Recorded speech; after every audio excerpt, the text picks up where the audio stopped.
Blog Talk Radio.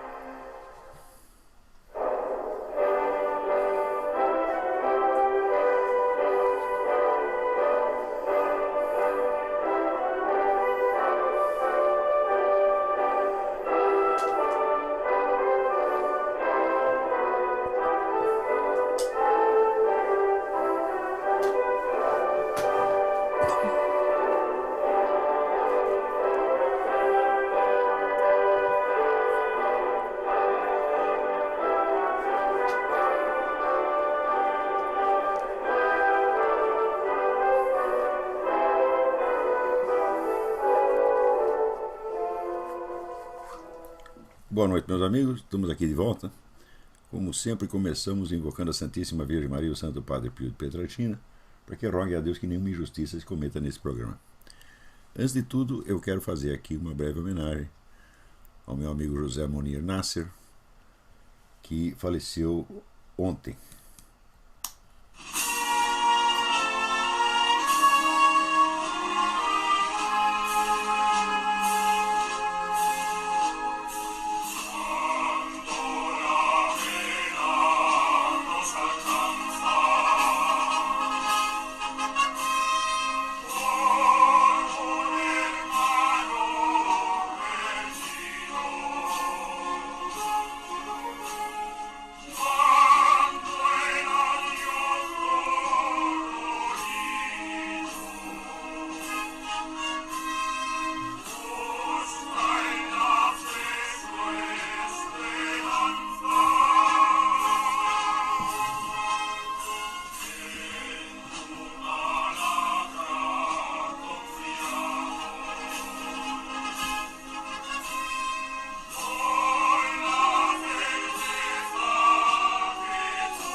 Essa é uma antiga canção espanhola, composta por um monge nos anos 30, que foi adotado pelos soldados espanhóis para cantar no sepultamento dos seus companheiros mortos. A letra em espanhol diz: "Quando la pena nos alcanza por un hermano perdido, cuando el adiós dolorido busca en la fe su esperanza, en tu palabra confiamos, con la certeza que tú ya le has devuelto a la vida, ya le has llevado a la luz. Com a certeza de que tu já os devolveste à vida, já o levaste à luz." Raramente eu tive a certeza de que isto aconteceu, tanto quanto tenho no caso do José Munir Nasser, porque ele teve um acidente vascular cerebral, ficou paralisado sem comunicação com o mundo durante 4 anos, e tenho certeza que nesse ínterim ele já subiu aos céus, conversou com Deus, Deus perguntou: "Você quer voltar?" Ele disse: "De jeito nenhum", e ficou por lá mesmo. Então, esperamos que esse nosso grande amigo, uma grande cabeça pensante, que fez um belo trabalho de educação liberal durante muitos anos, um conferencista magnífico, né, sem dúvida uma perda para a vida intelectual no Brasil, mas já está perdido meio, né? Esperamos que ele então repouse na paz eterna, encontre a felicidade eterna. Muito bem. Só para esquentar aqui, eu vou ler para vocês 2 artigos que eu mandei para o Diário do Comércio e não foram publicados ainda, depois vocês podem conferir lá. Os 2 dizem respeito a casos pessoais que aconteceram comigo, mas que evidentemente só têm importância porque são típicos da situação brasileira. Então, o primeiro chama-se Autoridades. Quanto mais tempo fico nos Estados Unidos, mais nítida se torna aos meus olhos uma diferença crucial entre o Brasil de hoje e as nações civilizadas. É a completa ausência no nosso país de qualquer debate científico ou filosófico, pelo menos audível em público, ou mesmo de qualquer consciência entre as classes alfabetizadas, de que esses debates existem em algum lugar do planeta. Só esse fenômeno por si já basta para mostrar que algo aí deu muito errado, que a vida dos brasileiros está indo numa direção francamente regressiva, incompatível com o estado da nossa economia e com a pretensão nacional de representar algum papel significativo no cenário do mundo. Nos Estados Unidos e na Europa, não há ideia, não há doutrina, não há crença estabelecida, por mais oficial e majoritária que seja, que não sofra contestações e desafios o tempo todo, que não se veja obrigada a buscar argumentos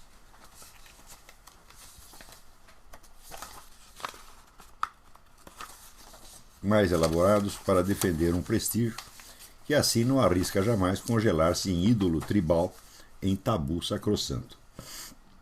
Qualquer professor universitário ou intelectual público que, desafiado, se feche em copas e fuja à discussão sob o pretexto de que suas crenças são lindas demais para rebaixar-se ao confronto com a ideia adversária, cai imediatamente para o segundo escalão quando não se torna objeto de chacota. Os próprios correligionários do professor Richard Dawkins arrancaram-lhe o couro quando ele, afetando inatingível superioridade olímpica, se esquivou a um debate com o filósofo William Lane Craig. Nem mesmo a classe jornalística, tão burra e presunçosa em Nova York como em toda parte, confunde o consenso escolar, aquele corpo de teorias e crenças que o apoio majoritário consagrou como aptas para ser transmitidas às crianças, com a vida nas altas esferas intelectuais, onde tudo, mesmo o aparentemente óbvio, pode e deve ser desafiado, contestado, forçado a buscar novos e cada vez mais sólidos fundamentos. No Brasil, só existe o consenso escolar.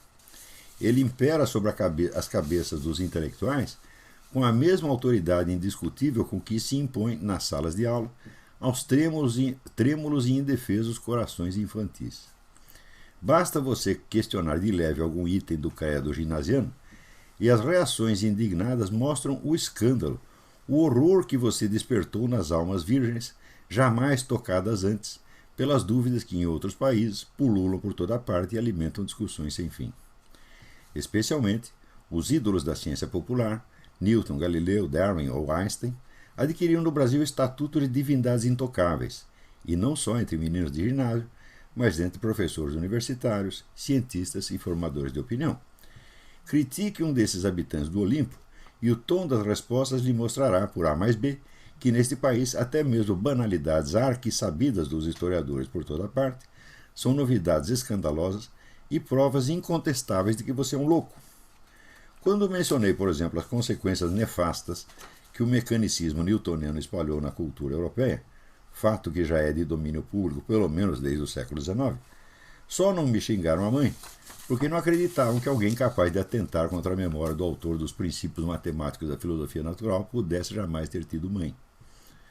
Quando escrevi que o próprio Charles Darwin foi o inventor do design inteligente, hoje tão abominado pelos evolucionistas, coisa que não pode ser ignorada por ninguém que tenha lido algo mais que as orelhas de A Origem das Espécies, fui imediatamente rotulado como fanático religioso indigno de ocupar um espaço na mídia. Quer dizer, eu dou para os caras uma informação que está na Origem das Espécies. Se você leu, a coisa está muito clara, sobretudo nos parágrafos finais. Não tem como escapar. O inventor do design, teoria do design inteligente foi Charles Darwin em pessoa. Você diz isso, as pessoas ficam tão indignadas e começam, você é um fanático religioso. Falo, mas o que tem o cu com as calças? Né? Quer dizer, é uma confusão mental baseada numa ignorância assim, indescritível. Quando expliquei que sem o conhecimento do simbolismo astrológico é impossível compreender direito as concepções cosmológicas de Santo Tomás de Aquino, ou a estética das catedrais góticas, o que é a obviedade das obviedades para quem quer que haja estudado o assunto, passei a ser chamado pejorativamente de astrólogo pelos senhores Rodrigo Constantino e Jânio Cristaldo, que, como ninguém ignora, são autoridades insígnes em história medieval. Né? A distância, em suma, entre o que se discute desse assunto na Europa e nos Estados Unidos e o que se sabe a respeito no Brasil já se ampliou de tal modo que ter algum conhecimento nessas áreas se tornou realmente perigoso. A ignorância completa e radical é a única fonte de credibilidade, o único depósito de premissas onde o opinador pode buscar argumentos com a certeza de que soarão razoáveis ante uma plateia ainda mais ignorante que ele. Tendo violado essa regra, tornei-me o único comentarista brasileiro de mídia ao qual incumbe sempre e sistematicamente o ônus na prova. Isso, inclusive, entre pessoas que se dizem minhas admiradoras. Quer dizer, eu não posso dar um peido que as pessoas pedem. Cadê a fonte? Cadê a fonte? Eu digo, pô, caramba! Então, em primeiro lugar, eu não posso ter nenhuma ideia da minha própria cabeça, eu tenho que ter a fonte de tudo. Né? E segundo, muitas vezes, quando se trata de um fato e eu não dou a fonte, é porque é uma coisa de domínio público, qualquer um pode encontrar facilmente. Se fosse uma coisa rara, difícil de encontrar, claro que eu daria a fonte. Com o detalhe de que, quando termino de provar tudo direitinho, os fulanos mudam de assunto e encontram outro motivo qualquer para continuar achando ruim. Às vezes chegam nisso a requintes de imbecilidade jamais alcançados antes no universo. Indignados de que, num artigo, aliás, excelente sobre Otto Maria Carpo, o professor Maurício Tufani citasse de passagem o meu nome, alguns leitores ofereceram a singela sugestão de que eu fosse excluído para sempre de toda a mídia. O autor do artigo, então, com a maior paciência, explicou que no caso isso não era possível, por ter sido eu mesmo o editor de um dos livros de Carpo ali mencionados. Com toda evidência, os remetentes prescindiam de ter lido o livro, para decidir quem podia ou não podia ser citado num comentário a respeito. Era o argumento de ignorância elevado às alturas de um mandamento divino. Quanto menos você sabe, maior a sua autoridade na matéria. Quer dizer, é incrível, né? Quer dizer, fui eu mesmo o editor, preparador e autor da introdução dos ensaios reunidos do Otto Maria Carpo. Se o cara reclama, não, você não pode citar o Olavo de Carvalho, então é evidente que um exemplar dos ensaios reunidos jamais passou pela mão dele. Então ele não sabe do que é o livro, não sabe a respeito do que é, mas ele já sabe quem pode e não pode ser citado. Quer dizer, isso é o Brasil de hoje, gente. Né?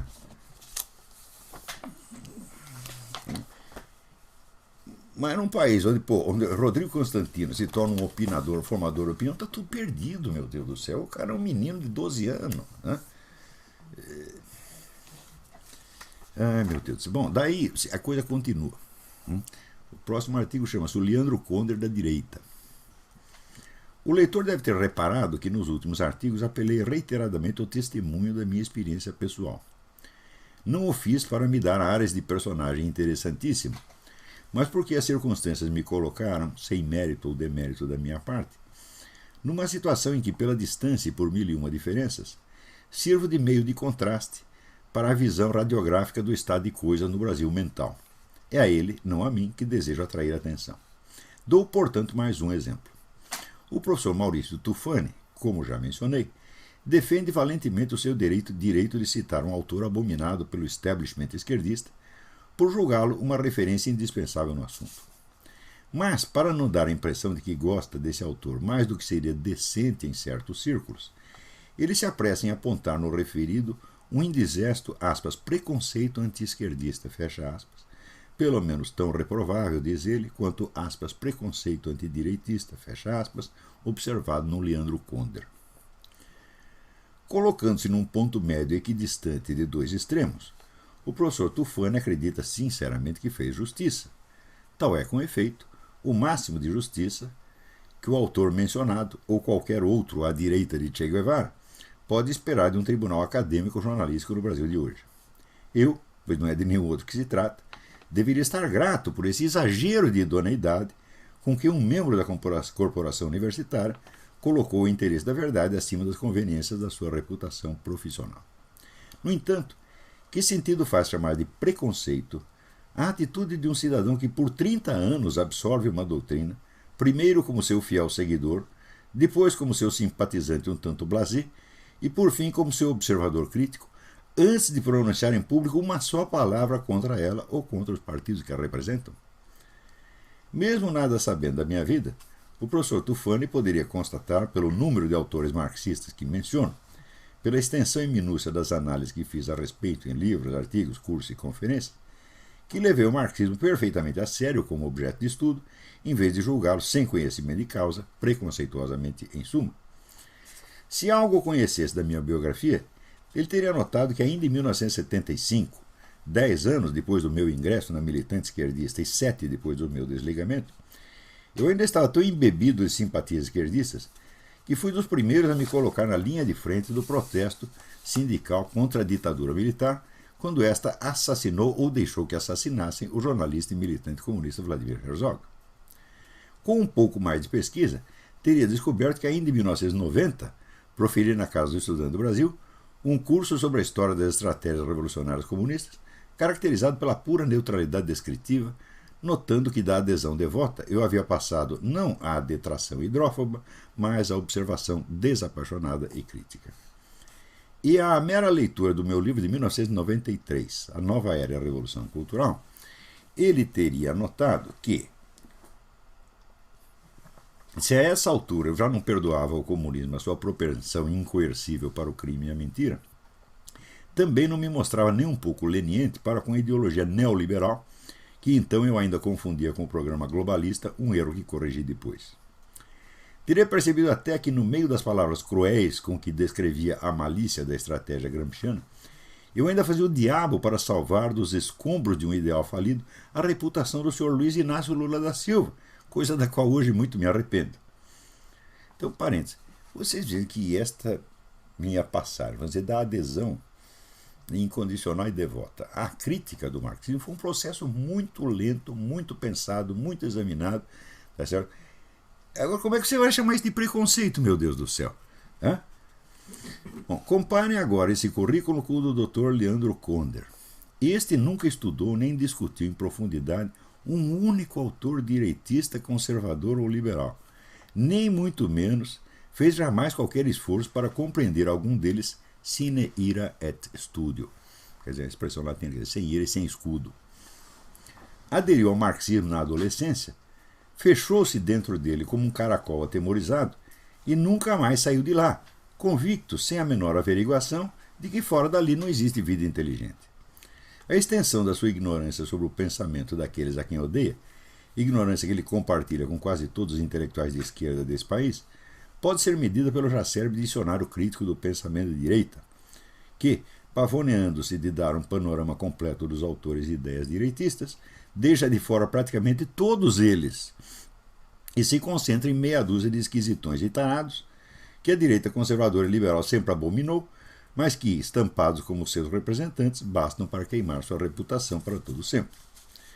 Preconceito, segundo todos os dicionários do mundo, é julgamento preconcebido, baseado em crendices, suspeitas imaginárias e ódios irracionais, anteriores a qualquer tentativa de obter quanto ao seu alvo algum conhecimento objetivo. Preconceito quem tem é o Sr. Leandro Konder, e eu não sou, nem nunca fui, sob aspecto nenhum, o Leandro Konder da direita. O equivalentismo sugerido pelo professor Tufani só é justo, portanto, no sentido em que a justiça reside num meio termo entre a verdade e a mentira. E olhem que, no meio universitário brasileiro, já é preciso um bocado de coragem para nivelar Leandro Konder e Olavo de Carvalho, o queridinho do partido e o malvado humilhador de comunistas. Só por isso o professor Tufani já merece o nosso respeito, com a ressalva de que suas intenções respeitáveis se realizaram por meio de uma concessão vergonhosa ao preconceito estabelecido. Olha, gente, o número de pessoas que, ignorando totalmente o assunto, mas estando sobretudo por fora das últimas discussões que acontecem a respeito em revistas acadêmicas, revistas de cultura, em livros aqui e na Europa, dão palpite e vêm com aquele ar de autoridade, né, infalível, né, frequentemente rindo e se fazendo realmente superior. Isso aí é uma coisa que já passou de todos os limites, vamos dizer, do humanamente admissível. Quer dizer, essas pessoas elas estão se esquivando de prerrogativas que são da espécie humana. Quer dizer, você conhecer um pouco do assunto é um direito que o ser humano tem. Eles não precisam abdicar assim tão profundamente, né, e tão devotamente, fazer uma espécie de voto de ignorância, né? Quando eu falei esse negócio a respeito do Newton, apareceu um idiota, um professor de física, dizendo: ele está contestando o Newton. Eu digo: contestando Newton? Eu falei: peraí, eu discuti a lei da gravitação universal? Não. Eu discuti a filosofia mecanicista que está por trás dela e que, de fato, teve consequências nefastas. Qualquer pessoa que abra uma história da filosofia vai ver o que acontece na filosofia no século XIX, né, sobretudo depois do Kant, porque o Kant subscreve o mecanicismo newtoniano in totum, ele e Voltaire, e daí segue-se um século de erros desastrosos que hoje já estão até abandonados e que vão culminar quer dizer, naquele materialismo grosso de Ludwig Buchner e Ernest Haeckel. Então isso é uma coisa conhecida de quem estudou. Agora quem não estudou diz, onde já se viu? Ele está discutindo com o Newton, ele está contestando o Newton, ele acha que ele é físico. Depois, quer dizer, uma caricaturação absolutamente infernal, boboca e ginasiana, né? Subginasiana. Do mesmo modo, quando aparece, quer dizer, isso não é só o pessoal da esquerda, não, na direita é a mesma coisa, né? Parece que vem Rodrigo Constantino, Jânio Cristaldo, porra, Jânio Cristaldo que é assim, quem financia o astrólogo? Eles têm uma obsessão de saber quem paga. Uma vez, eu estava hospedado no Clube da Aeronáutica do Rio de Janeiro. Foi no dia que o Lula foi lá fazer um discurso para a milicada. Então, eu só passei assim na porta, eu estava saindo do hotel, passei na porta do auditório e vi ali 700 milicos puxando o saco do Lula. Falei, né? Tô que nem naquele poema do Garcia Lorca, e eu não quero vê-lo. Né? E fui embora, né? E fui para o aeroporto, que é do lado. Né? E daí estou eu lá sentado comendo no restaurante do aeroporto, que aparece meia dúzia de assessor do Lula. E senta na mesa, lá, mas eles estavam de costa para mim, não me viram. E estavam conversando assim, não, nós precisamos descobrir para quem ele trabalha. E fui então conversa, eu vi que estavam falando de mim. Né? Para quem ele trabalha? Eu trabalho para minha mulher e meus filhos, porra. Né? É o que eu sustento, eu sou jornalista profissional, vivo disso, todo mundo sabe. Não é isso? Mas como esse pessoal, eles só conseguem pensar de maneira articulada com um movimento, com uma ONG, com um partido, eles são eminentemente porta-vozes de alguma coisa. Né? Eles não são capazes de imaginar que alguém seja uma coisa diferente. Quer dizer, eles não sabem o que é um intelectual, o que é um estudioso, o que é um homem de estudos. Eles confundem isso com o propagandista.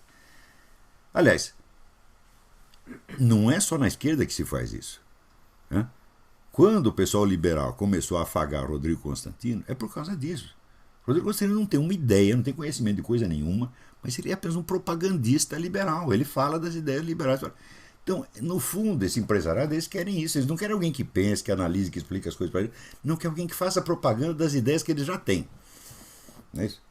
Então, os caras imaginam que eu deva ser a mesma coisa. Então, deve ter algum empresário atrás que assopra as ideias para mim e eu apenas repasso. Se esse empresário existe, desculpe, mas ele é um gênio da filosofia, né? Deve ser um cara que ele conhece não só toda a minha filosofia, mas muito mais do que ela, porque ele assopra a minha filosofia inteira pronta para mim. Uma vez disseram que era o Ronald Levinson, o presidente da faculdade da cidade. Falou, olha, o doutor Ronald é um homem muito inteligente, mas que ele fosse um gênio da filosofia, ninguém me informou jamais, eu nunca percebi, eu devo ser um cego mesmo. Né? Então é gente que só se move, entendeu? Por interesse partidário e por dinheiro, e acho que os outros também são assim. Quer dizer, onde é que vai acabar esta merda? Esta obsessão de quem paga, quem financia ele. Eu lá vou perguntar quem está financiando o Jânio Cristaldo, porra, ou o Rodrigo Constantino. Eu lá quero saber de onde saiu o dinheiro deles. Né? Eu vejo a merda que sai da cabeça deles e para mim isso é suficiente. Se eles estão ganhando dinheiro para falar essa merda ou não, não é nem da minha conta. E espero até que esteja. Tá certo? Porque o sujeito falar tudo aqui de graça é pior ainda. Né? É isso. Então espero que esteja recebendo muito dinheiro, não tenho nada contra isso, eu tenho contra você. É se oferecer para passar essa vergonha de graça, porra. Tá, né? Até o Jânio diz assim, não, ele é astrólogo, mas ele esconde isso aí, porque você sabe que no Brasil, astrólogo não é profissão regulamentada e filósofo também não, então qualquer um pode se dizer. Fala, puta que pariu, tu não sabe bosta nenhuma, Eugênio Cristaldo. A profissão de astrólogo está regulamentada no Brasil desde a década de 70. E como eu não a pratico, eu não posso sair me declarando astrólogo aí. Aí seria usurpação mesmo. Falar, eu não pratico essa. Né? Pratiquei durante 2 anos, na década de 70 mesmo. E mal cheguei a desfrutar da regulamentação. Então, pelo menos, quando eu falar da regulamentação da profissão ali, pelo menos estuda, porra. Agora, ele quer que a profissão de filósofo seja regulamentada também, porra. Né? É que a coisa mais ridícula do mundo regulamentar a profissão de filósofo. Chamar filósofo de profissão já é ridícula. Agora, nem tudo está perdido, porque olha aqui, saiu aqui um artigo no Estadão que eu recomendo que vocês leiam, um artigo do professor Carlos Alberto de Franco, com o título Igreja, uma mega cobertura. Então, ele diz o seguinte: a cobertura do Vaticano é um caso jornalístico que merece análise técnica. algumas patologias evidentes para quem tem olhos de ver estiveram presentes em certas matérias da imprensa mundial. Engajamento ideológico, escassa especialização e pouco preparo técnico, falta de apuração, reprodução acrítica de declarações não contrastadas com fontes independentes e, sobretudo, a fácil concessão ao jornalismo declaratório. Ele menciona, entre outras coisas, aqui, a enxurrada de matéria sobre abuso sexual na igreja é outro bom exemplo desses desvios. Setores da mídia definiram os abusos como uma expressão claramente equivocada, pedofilia epidêmica. Alguns disseram até endêmica. Poucos jornais fizeram o que deveriam ter feito, a análise objetiva dos fatos. O exame tecnicamente responsável mostraria, acima de qualquer possibilidade de dúvida, que o número de delitos ocorridos entre os padres é muitíssimo menor entre padres católicos do que entre qualquer outra comunidade do mundo. Tem bastante casos, porque ali tem bastante gente, mas quando você vai ver... aqui, o conhecido sociólogo italiano Massimo Introvini mostrou que num período de várias décadas, apenas 100 sacerdotes foram denunciados e condenados na Itália, enquanto 6.000 professores de educação física sofriam condenação pelo mesmo delito. Na Alemanha, desde 1995, existiam 210.000 denúncias de abuso. Dessas 210.000, 300 estavam ligadas ao clero, menos de 0,2%. Como é que você vai agora propagar esta imagem de que a Igreja Católica é um antro de pedófilos? Por que só nos ocupamos das 300 denúncias contra a Igreja? E as outras 209.000? E aí vai. Leiam esse artigo, por favor. Carlos Alberto de Franco, diretor do Departamento de Comunicação do Instituto Internacional de Ciências Sociais, IICS. Muito bem, professor de Franco. Parabéns. É um homem com 2 bolas e um cérebro. Pois é, tá no Estadão aqui. Olha que coisa, saiu no Estadão, porra!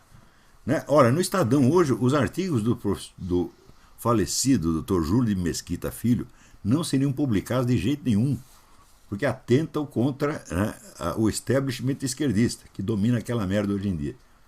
Peraí, tem alguém no telefone. Alô? Vamos ver quem é. Alô?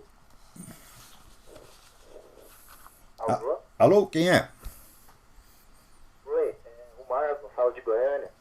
Marco de Goiânia, tudo bem? Sim, tudo. Eu descobri o senhor há poucos meses e... Assim, é engraçado, é a primeira vez que eu comecei a sentir orgulho de ser brasileiro. Muito obrigado, muito obrigado. O primeiro intelectual brasileiro, assim, que eu descobri que é assim que falava. Você sabe o que quer dizer Olavo? Olavo, para a norueguesa, quer dizer sobrevivente. Quer dizer, morreu todo mundo nesta merda e sobrou eu, porra. Quer dizer, é o melhor do Brasil. Mas ser o melhor do Brasil é a coisa mais fácil, não tem mérito nenhum. Qualquer bunda mole, se estudar um pouquinho, um merda como eu, entendeu? Vira o melhor de todos. Assim, eu sou muito novo, mas eu já fui admitindo várias vezes que é uma coisa rara, das pessoas que eu estava errado e mudando assim de opinião praticamente. Eu fui criado numa família que não ia à igreja, eu era ateu, eu me tornei protestante, eu me converti. Graças a Deus. Eu dei um monte de preconceito contra o catolicismo. E à medida que eu ia vendo seus programas, eu fui vendo assim, o tanto de mentira que era contado sobre a Igreja Católica, como a Inquisição, o número de pedófilos, etc. E eu queria assim, fazer uma pergunta. Faça. Sobre essa questão da Igreja Católica. Veja, você acha que os evangélicos que assim, eles ficam falando mal da Igreja Católica, as pessoas que não são da Igreja, você acha que eles têm consciência de que se a Igreja Católica acabar, o protestantismo, por assim, ser totalmente assim, diversificado, né, não ser nem um pouco unido, não tem a menor chance de lutar assim, contra essas forças globalistas que você está falando? Você tem toda a razão e acho que eles não percebem porra nenhuma. Tá certo? E, na verdade, quando eu falo mal da Igreja Católica, eles cerram o galho que estão sentados. Porque você teve 1.500 anos de catolicismo antes de surgir o primeiro protestante. Quer dizer que, de cara, eles incorporam ali 90 e tanto por cento dos ensinamentos da Igreja Católica, eles agora vão cuspir em cima, cuspir na mão que os alimentou. Isso não se faz. Você divergiu, Muito bem. Eu acho que quem diverge dentro da Igreja Católica deve continuar dentro dela. Aliás, se você quer saber, a saída de Lutero da Igreja Católica foi uma sucessão de equívocos e de mal-entendidos. Ele não queria sair. Ele queria brigar lá dentro mesmo, que é um direito que nós todos temos, eu também exerço. Mas no fim, deu errado. Existe o livro da Barbara Tuchman, A Marcha da Insensatez, que tem um belo capítulo sobre como é que aconteceu realmente, vamos dizer, a rebelião protestante. Foi uma série de equívocos, não precisava ter acontecido. Né? Sim. Mas assim, sobre o Lutero, isso eu não sei assim, porque tem tanta coisa que a gente lê, de tantos historiadores, de gente renomada, e depois a gente vai ver apenas uma mentira boba recontada. Atenciona assim, talvez você já deve ter estudado sobre isso. É verdade que o Lutero ele era antissemita? Já sim, radicalmente. Isso é sério.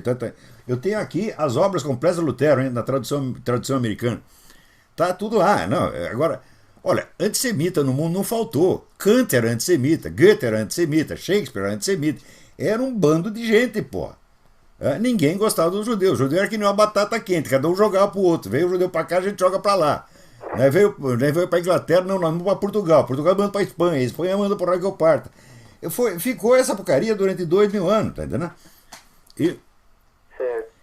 Agora, nós não podemos julgar essas pessoas hoje, essas atitudes hoje, por coisas que foram sendo incorporadas à cultura muitos séculos depois. Agora, tem uma coisa que tem que ser restaurada. O maior protetor dos judeus na Europa foi sempre o Papa. Era o único lugar da Europa onde eles estavam seguros de estar seguros. A coisa encrencou, você corria para a Holanda ou você corria para Roma. Eram os dois lugares seguros. A Holanda porque já tinha instituições democráticas naquela época e em Roma porque o Papa era o grande protetor. Então, vamos dizer, a violência que se cometeram contra os judeus, cometeram sim. Mas você dizer, por exemplo, que a Inquisição cometeu violência contra os judeus, não. A Inquisição só julgava católicos. Isso é importante. Quem está fora do catolicismo está fora da Inquisição. A Inquisição é um órgão interno da igreja. Então, tinha muito cara judeu que se fingia conversão e depois ficava pregando outra coisa. Então o cara era acusado por isso, não por ser judeu, mas por ser um falso católico. Agora, quando que a Inquisição foi lá julgar um rabino por estar ensinando o judaísmo? Ao contrário, existe instrução clara do Papa Gregório VIII, salvo engano, agora dizendo o seguinte: os judeus têm que ser deixados no canto deles, vivendo segundo os hábitos conforme Moisés lhes ensinou. Não é para encher o saco, deixa eles lá. Então, esta foi a política da igreja. Agora, a igreja são milhões de pessoas, porra. E como é que o Papa vai controlar todo mundo? Quer dizer, explosões de antissemitismo aconteciam aqui e ali. Por quê? O nego tomava um dinheiro emprestado do judeu, depois não tinha dinheiro para pagar. Falava, agora eu vou inventar um pretexto teológico, eu vou lá e mato o filho da puta e não preciso pagar mais. Então era coisa desse tipo. Veja, naquela época você não tinha telefone, não tinha telégrafo, não tinha internet, tinha uma ordem do Papa para chegar. O Papa emitia uma ordem em Roma. Você imagina para a ordem chegar na Alemanha, levava um ano, porra. Isso se não matasse o emissário no caminho. Então o controle que o Papa tinha da igreja era ridículo. O Papa só começou a ter um controle maior sobre a igreja a partir do Renascimento, a partir do Concílio de Trento. Antes, aquilo era a casa de Maria Joana, cada um fazia o que queria, porra. Veja o número de papas que foram derrubados à tapa. Né? O cara assim, tô com o saco cheio desse papa, ia lá juntar meia dúzia de príncipes, juntava um soldado, ia lá dar um pontapé na bunda do papa. Pronto, agora eu sou o papa. Isso aconteceu várias vezes. Agora, o pessoal tem a ideia de que a igreja era um bloco monolítico, de que todo mundo obedecia o papa. Meu Deus, mas quanta ignorância! Né? E, assim, eu queria um conselho também, que eu estou tentando fazer uma coisa. Eu acho que talvez o senhor pudesse me orientar um pouco. Pode falar. O senhor ainda está aí? Tô. Onde mais eu poderia estar? É o seguinte, eu vejo, assim, desde bem pequeno, uma coisa que eu aprendi muito bem é não confiar, assim, em algo que o professor diz só por ele ser um professor. E assim, eu vejo direto que professores, principalmente de filosofia, de história, são professores que têm essas tendências assim, de ensinar as coisas bem erradas.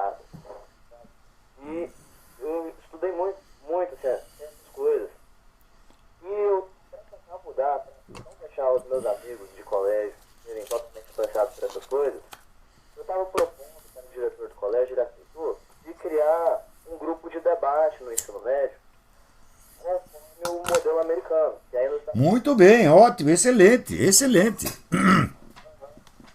Aí eu queria saber, porque assim, é óbvio assim, que os primeiros debates não tem que ser um tema bobo, tipo assim, o BBB, será que é uma coisa moral ou imoral? Sabe, uma coisa assim, tem que ser uma coisa de leve, as pessoas irem acostumando.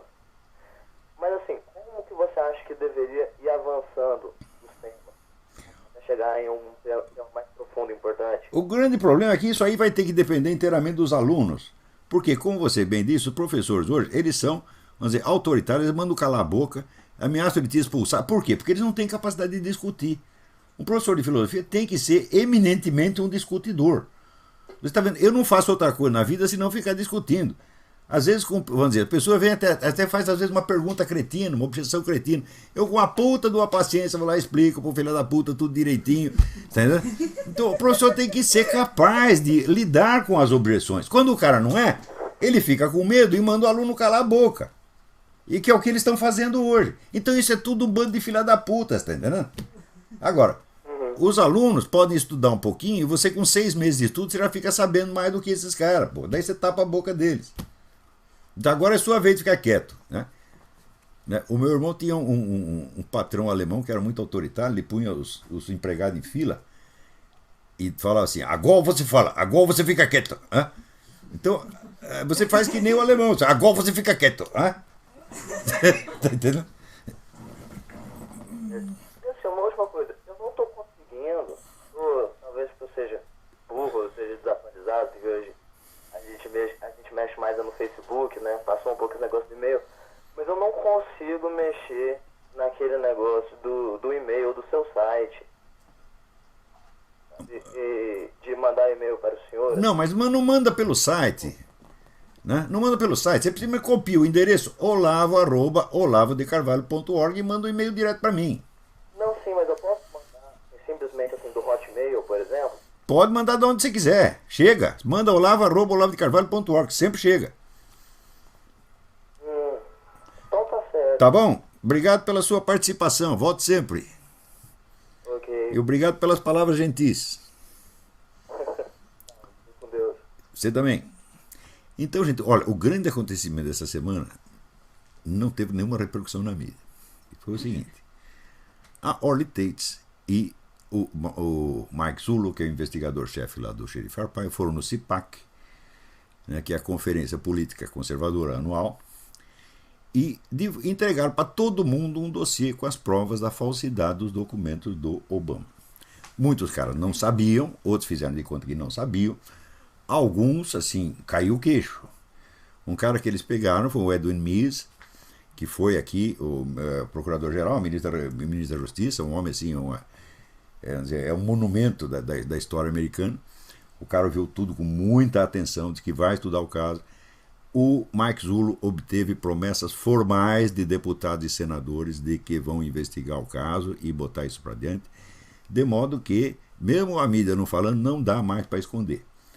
Houve até um episódio muito chato que o pessoal tinha lá um painel com pessoas, aliás, respeitáveis, Pamela Geller, Frank Gaffney, que eu conheço, acho um homem honestíssimo, Frank Gaffney, e o painel era sobre a necessidade de fazer o background check, a investigação de antecedentes dos imigrantes, que é uma coisa óbvia.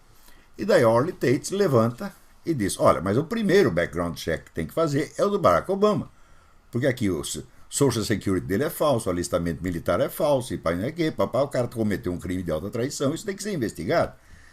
Daí a Pamela Geller diz, não, essa pergunta é inapropriada, porque não é disso que nós estamos falando, e tentaram tapar a boca da mulher. Resultado, na parte da Pamela Geller, saíram milhares de gente xingando ela, falando, você não pode fazer isso, você não pode tapar a boca da mulher, ela tem o direito de falar, e a coisa é importante. De modo que se a Pamela Geller não começar a levar esse assunto a sério, ninguém vai levá-la a sério mais. E todo o bom trabalho que ela já fez, a negócio a respeito de terrorismo, vai para as picas. Né? O Frank Gaffney não falou nada, ficou quieto lá, mas eu não sei ainda qual é a atitude dele. E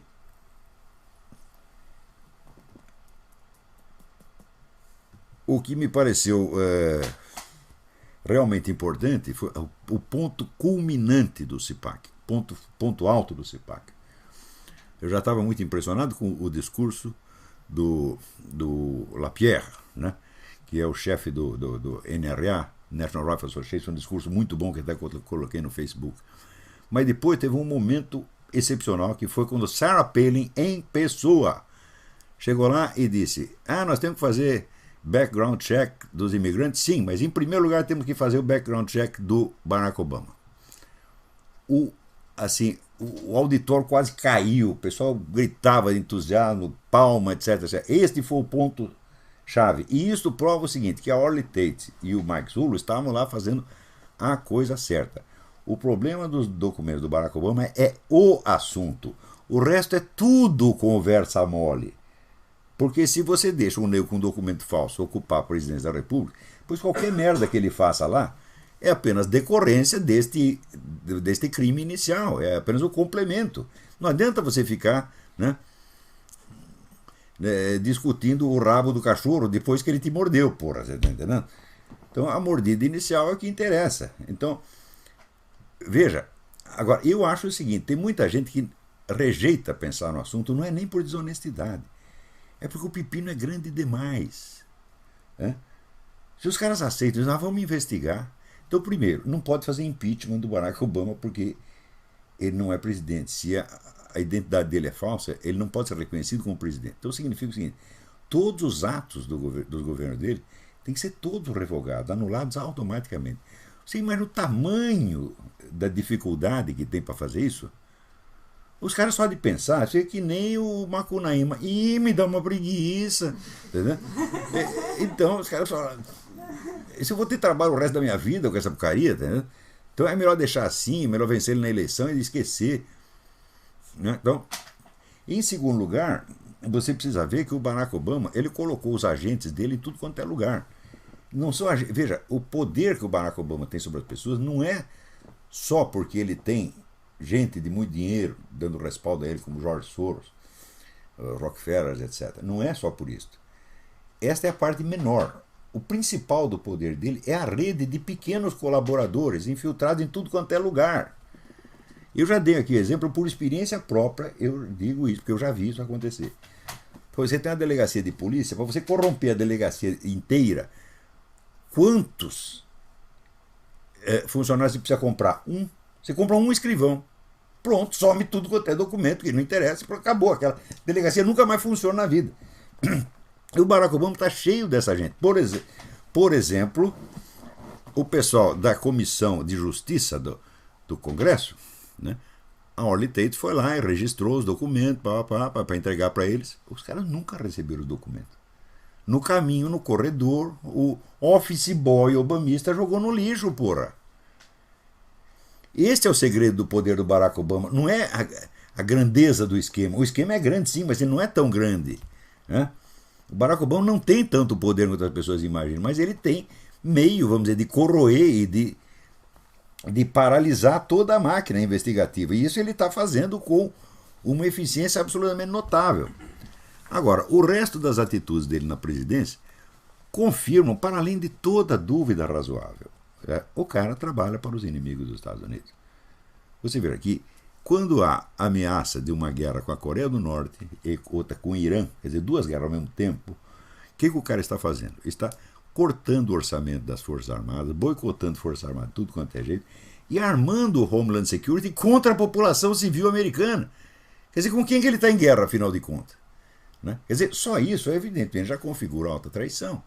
É aquele caso de Benghazi, onde eles estavam dando armas para pessoas que todo mundo sabe que pertence, vamos dizer, à fraternidade islâmica.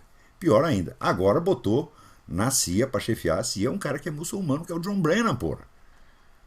E que tem ligações de compromisso e amizade lá com tudo quanto é país islâmico. Então, evidentemente, você está em guerra com os islâmicos, muito bem, você põe um deles na CIA. Fala, mas isso é uma maravilha. Quer dizer que não tem um arquivo na CIA que não vai parar na mão do Ahmadinejad, do Raquel Parta. O cara vai entregar tudo, porra. Aliás, o antecessor dele, o Panetta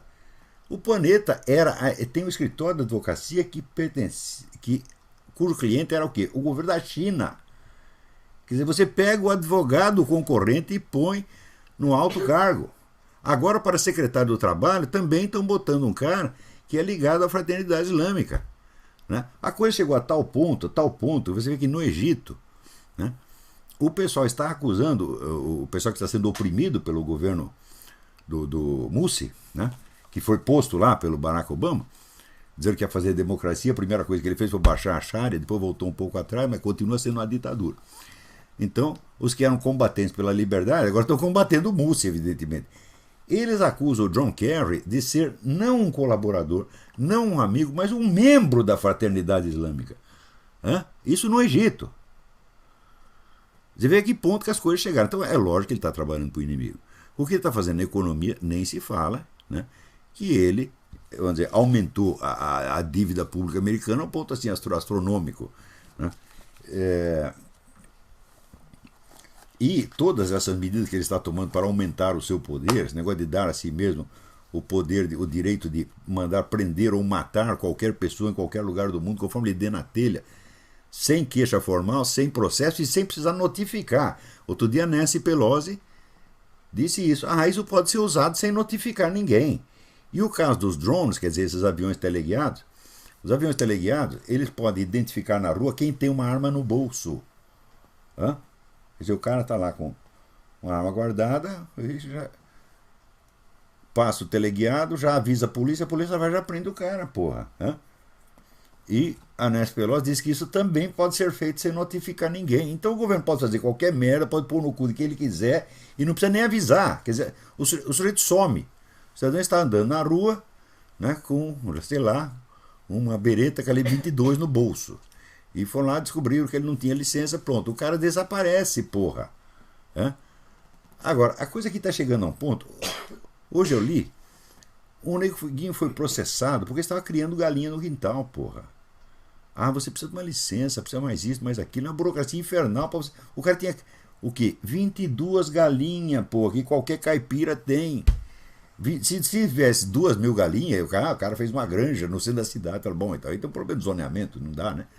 Mas 22 galinhas, porra, né? Eu até estava pensando em criar uns peixes aqui, já estou com medo dos peixes, porra.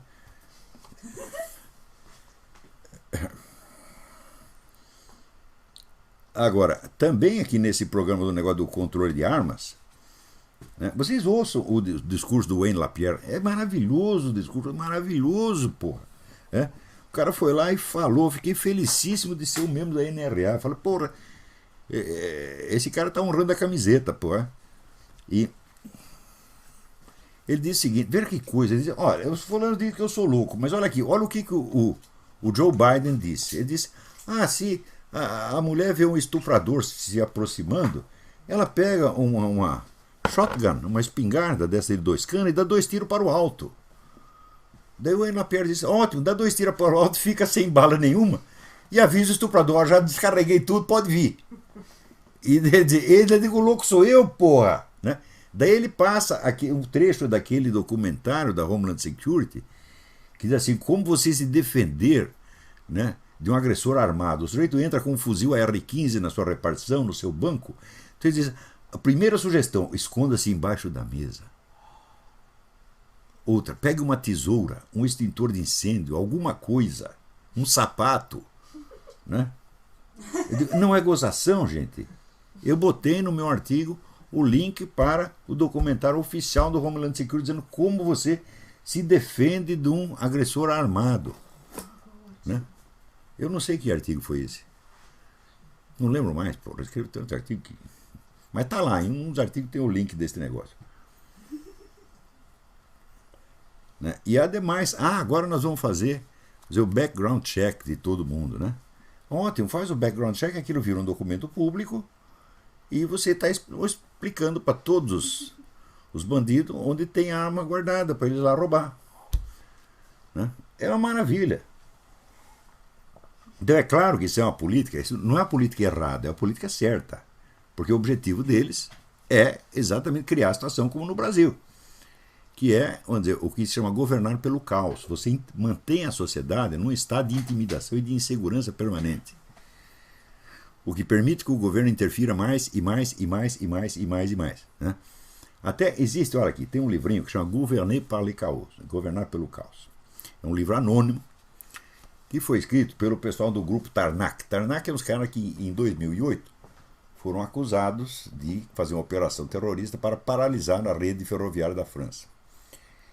E foram presos E lá se descobriu um documento, que agora foi publicado com esse título, Governar pelo Caos, numa versão um pouco mais completa, em que eles analisam as estruturas de poder no mundo moderno.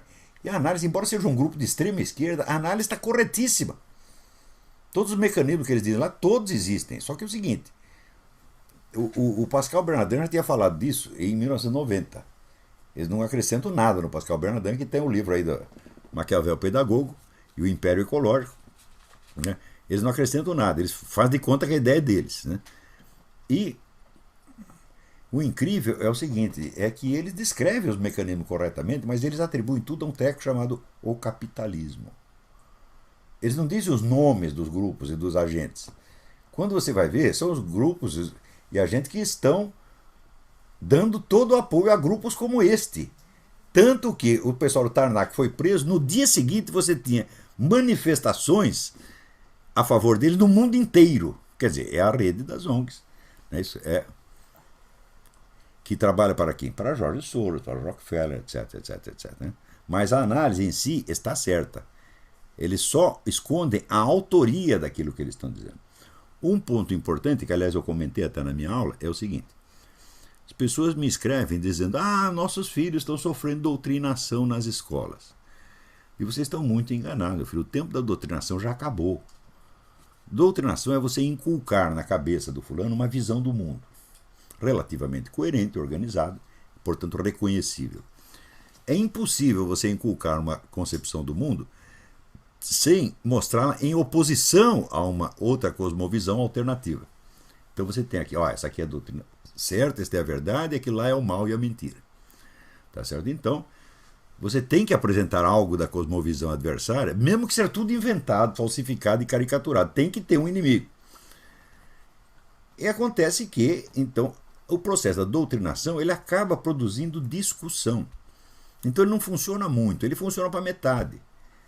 Então, desde a década de 40, os neguinhos estão estudando um modo mais eficiente de mudar a cabeça das pessoas. E chegaram à conclusão que isso já na década de 50 estava tudo pronto, essa tecnologia, alta tecnologia, isso aí não é coisa de um cara do Partido Comunista, um grupo anarquista que fez, não, isso aí foi gente muito preparada, cientistas da primeira ordem, como Kurt Lewin, tá certo?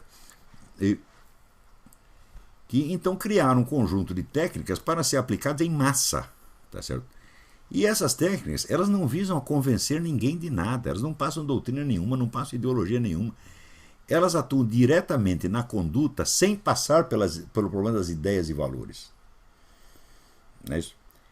E, mais ainda, é tudo feito de maneira que o indivíduo sofra a mutação acreditando piamente que foi por iniciativa dele próprio, que foi uma escolha livre. Então é criada uma situação que simula uma liberdade de escolha, quando na verdade não há liberdade de escolha nenhuma. Um exemplo característico é aquele que foi até celebrado pelo Gerald Thomas na imprensa brasileira, tendo um professor que sugeriu, disse aos alunos o seguinte: olha, esse negócio de homossexualismo, vocês não podem assim julgar sem conhecer. Então vocês têm que ter alguma experiência pessoal. Né? Então nós vamos fazer uma experiência. Aqui nesse fim de semana vocês vão chupar uma piroca. Né? É trabalho escolar. Não tem sacanagem. Né? É que nem naquele filme Torrente, que tem dois policiais, né, fazendo uma... Estão ali esperando uma tocaia para um bandido, eles não têm nada que fazer, estão ali, o que nós vamos fazer aqui? Vamos tocar umas punhetas. Eu toco para você toca para mim, mas sem viadagem. Então, também, isso aqui é trabalho escolar, vamos chupar a piroca sem viadagem. Né?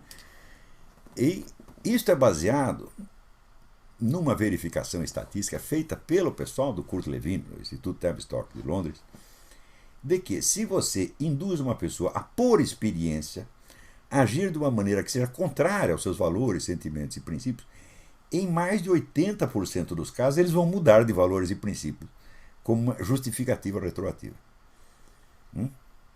Então, resultado, os alunos chuparam as pirocas e todos voltaram dizendo: ora, não é tão mal assim, eu até vou tentar de novo. Então pronto, você não discutiu nenhuma ideia, você não inculcou nenhuma ideologia, você sugeriu e o nego livremente escolheu, porque é por efeito estatístico. Isso está sendo usado nas escolas o tempo todo. É aquele, vou dar um exemplo, que está aqui até num livro, que eu vou mostrar para você. Petit traité de manipulation à l'usage des honnêtes gens. Né? Pequeno tratado de manipulação para o uso do cidadão comum. Né?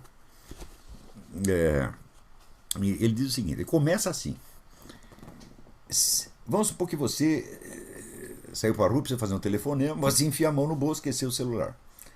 Vai pegar a carteira para pegar uma moeda para usar um orelhão, esqueceu a carteira. O que você faz? Você vai precisar pedir um dinheiro. Então, ele diz, bom, você vai ter que vencer a resistência, a humilhação de você ter que pedir uma esmola na rua. E você sabe que o número de pessoas que vão ajudar é mínimo, é 10%, vai? Um em cada 10 vai dar uma moeda.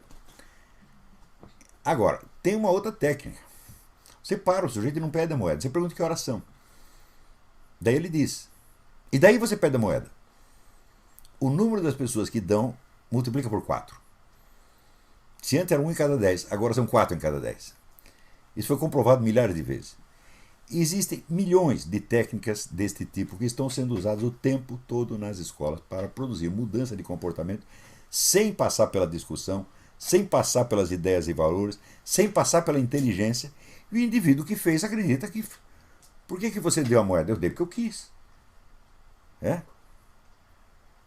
Então, todas essas técnicas estão abundantemente descritas. Veja, eu toquei nisso e expliquei isso no meu livro Jardim das Aflições, em 1996. Passa todo esse tempo, ainda tem gente que acha que isso é teoria da conspiração. Embora a bibliografia tenha aumentado monstruosamente, ser uma bibliografia científica, não é coisa de jornalista, não, já está. Mas acontece, quanto mais livros sai, mais a coisa fica desconhecida no Brasil. Porque se você disser, existem 200 livros a respeito, o cara, não quero saber. Me explica em 10 linhas. Né?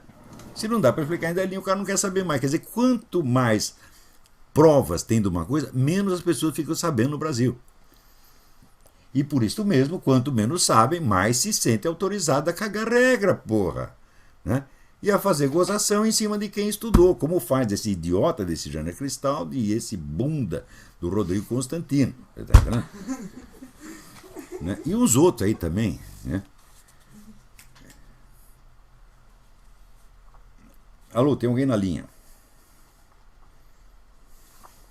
Alô, professor? Sim, tudo bem? Está me ouvindo? Quem é? Marcos de Belém. Marcos de Belém. Tudo bom? Tudo bom, graças a Deus. Professor, eu queria fazer um comentário e também pedir uma observação sua, um comentário seu, sobre essa situação que está ocorrendo em torno da eleição do Marcos Feliciano para a presidência da Comissão de Direitos Humanos, né, na Câmara, e a total incapacidade de haver uma reação conservadora, uma reação cristã contra toda essa situação. Eu me lembrei, o senhor estava agora comentando a respeito do poder obamista, né? O office boy do tribunal jogou fora um documento que poderia estar contra os interesses do Obama. Quer dizer, não é preciso nem haver uma coordenação de ações. Né? A coisa já está tão consolidada na mentalidade dos seguidores do cara que eles já contribuem espontaneamente. Né? Então, eu me lembrei com isso do seu artigo, A Falta que a Militância Faz.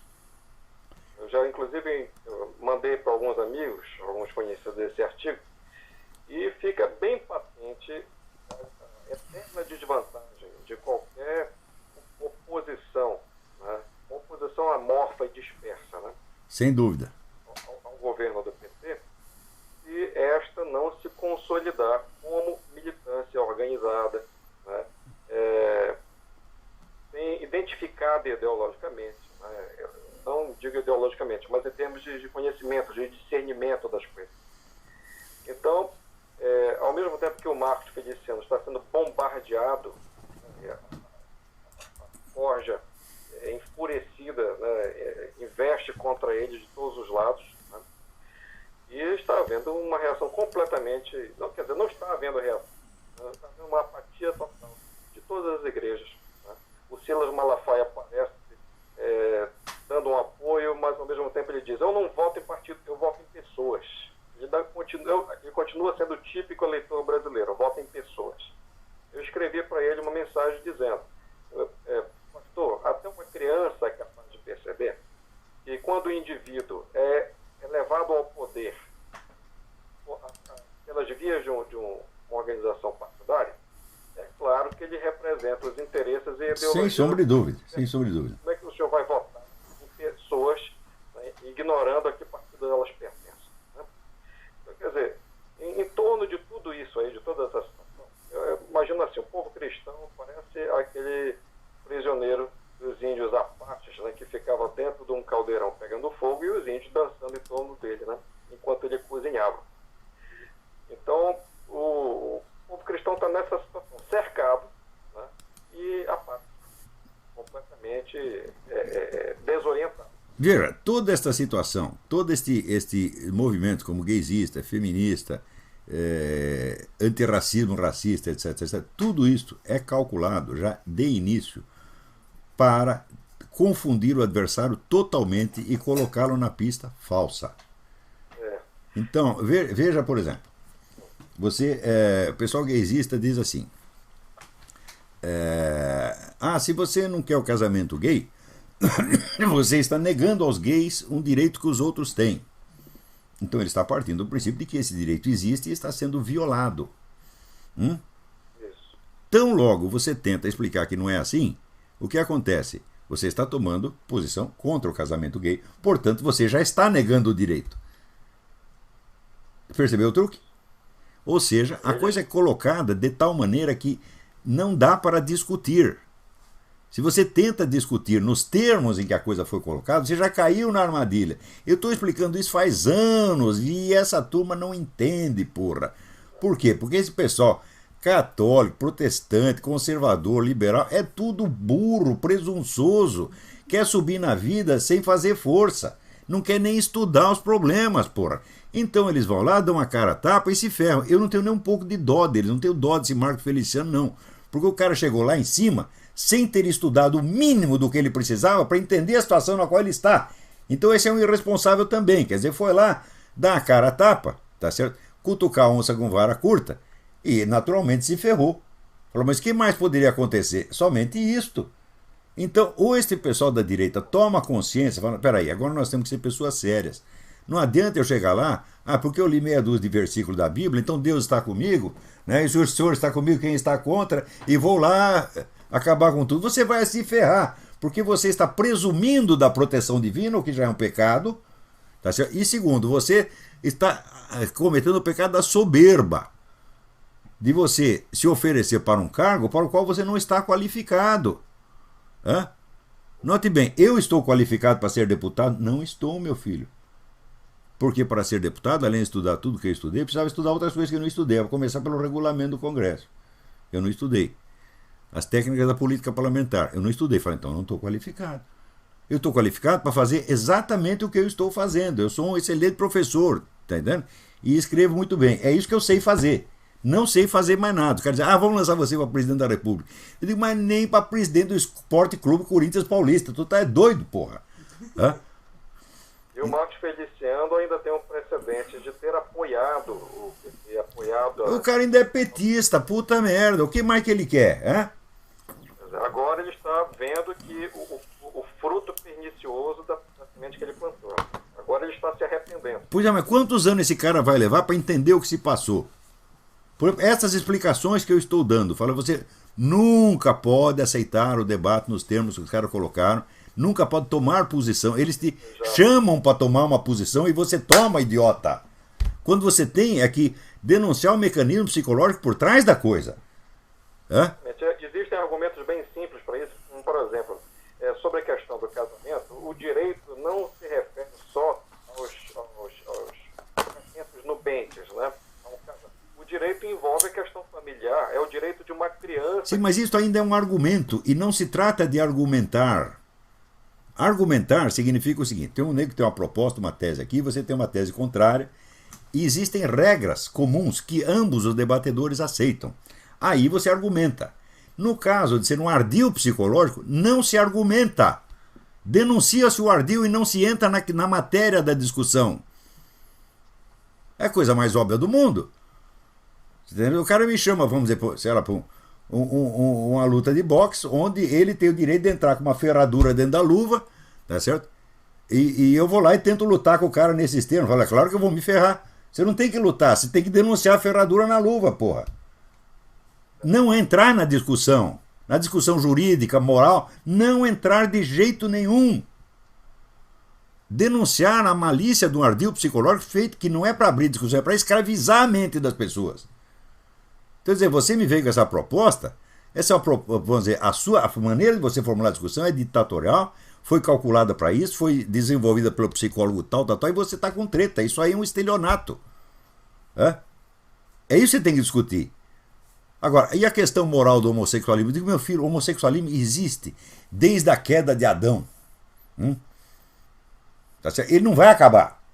Então, se você quer fazer uma luta contra o homossexualismo, digo, bom, vai demorar mais alguns milênios. Agora, se você quer fazer uma luta contra o movimento gay, que é uma determinada política, o movimento gaysista, é outra coisa completamente diferente. E que não tem nada, zero a ver com a questão moral do homossexualismo. Por quê? Porque a técnica é a mesma usada por movimento gay, por movimento feminista, por movimento... As técnicas são a mesma, pô. Então são elas que você tem que atacar e não o conteúdo das teses que eles estão dizendo. Eu estou explicando isso há mais de 10 anos, é a mesma coisa que falar com uma porta. Não, até tenho conversado aqui com a minha porta, de vez em quando ela dá umas respostas inteligentes. E professor, enquanto isso acontece, né, aí o PNDH3, né, já gerando seus frutos, agora como a senadora Cátia, né, a Cátia Abreu publicou na Folha de São Paulo, eu sei que não saiu, né, inclusive o estilo de redação aqui da Cátia Abreu está bem identificado como uma discípula olavística, né? Será que ela está lendo esse artigo aprendendo alguma coisa? Acho que sim, está entrando já na cabeça. Espero que sim. Esperamos que sim. Então ela fala aqui que um dos resultados em IDH3 é agora o projeto do novo Código de Processo Civil, cujo artigo 159 determina o seguinte: nos casos de litígio coletivo pela posse ou propriedade de imóvel urbano ou rural, não é só rural, é urbano também, antes do exame do requerimento de concessão de medida liminar, o juiz deverá designar audiência de justificação prévia e conciliação entre as partes e seus representantes legais. Quer dizer, um assaltante entra na sua casa e expulsa de lá, e o senhor tem que convocar um processo judicial para a justiça discutir entre o senhor e o assaltante quem tem direito à sua casa. Sim. E isso se soma com o projeto do novo Código Penal, né, que também estabelece a mesma coisa de uma maneira diferente, mas... Isso é fraude legislativa. O que você tem que fazer não é discutir a coisa, tem que meter um processo do filho da puta dizendo que você está fazendo uma fraude legislativa. Isso é falta de decoro parlamentar, tem que sair de largar seu mandato já. Porque não se discute a proposta. O sujeito entra aqui na sua casa e diz: olha, eu estou aqui para comer a sua mulher e as suas filhinhas. Vamos discutir. Não é nem, ora, porra. É só uma militância que não existe, né, denunciar a existência desses projetos, que eles já são autoexplicados, né, eles já são tão loucos, tão absurdos.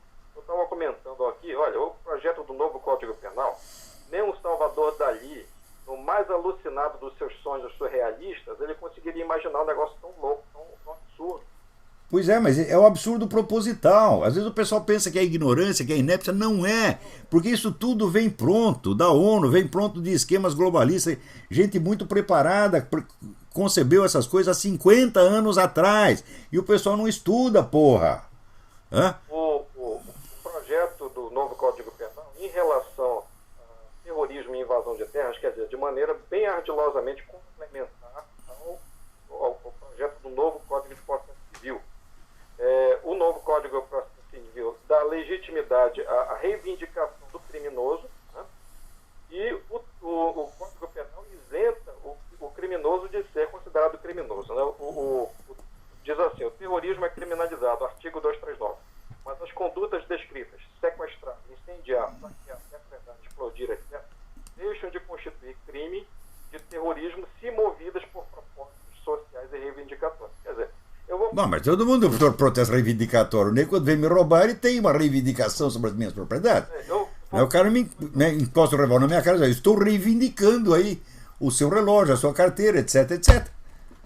Um lado bom disso, que eu vou tacar fogo na casa da Dilma e dizer que eu estou fazendo uma ação reivindicatória. Então não é terrorismo.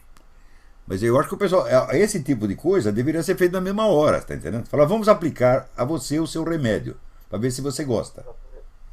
Né? E mais absurdo do que isso, a questão da prostituição infantil. Essa proposta do novo Código Penal reduz a idade de consentimento sexual de 14 para 12 anos, ao mesmo tempo que deixa de considerar crime exploração sexual de terceiros. Quer dizer, o resultado não será crime exploração sexual de menores de 12 anos. Mas isso aí é a grande reivindicação do Sindicato Nacional dos Proxenetas, porra. Nós queremos poder explorar as mulheres, né? Alugar a buceta, né? Livremente, sob a proteção do governo, porra. Cadê que o Marcos Feliciano, o Silas Malafaia, e quem quer que seja que tenha voz, né, pública neste país, abre a boca para falar sobre isso.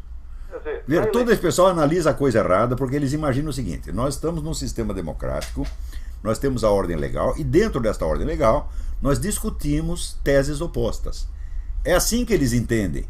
Quando essa ordem legal não existe mais, meu Deus do céu. O Brasil já está em outro regime. Ainda não caiu a ficha. Não caiu a ficha.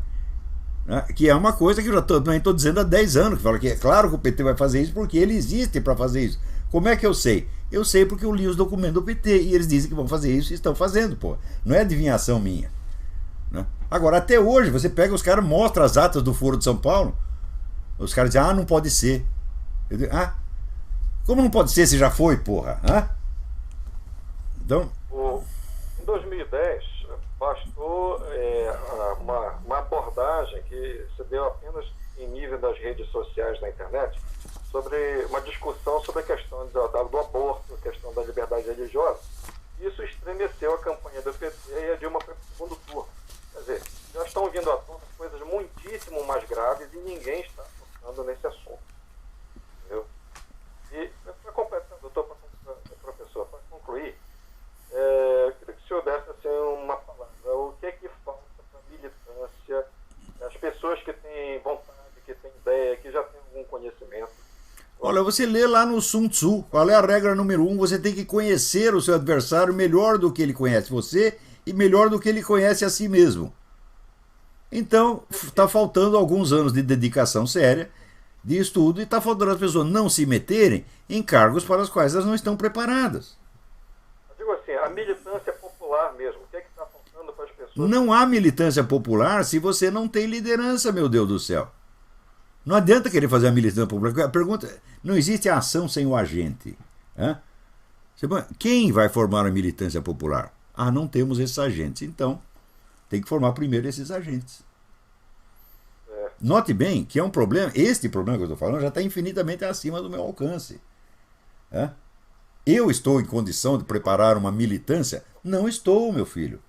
O que eu estou preparando é uma nova geração de intelectuais para sanear a cultura brasileira.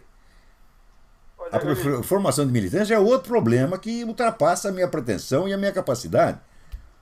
Mas... Mesmo assim, eu lhe digo que o senhor já tem, embora não tenha tido esse propósito, esse objetivo, o senhor já tem contribuído em muito para, pelo menos, a formação intelectual de uma militância em potencial.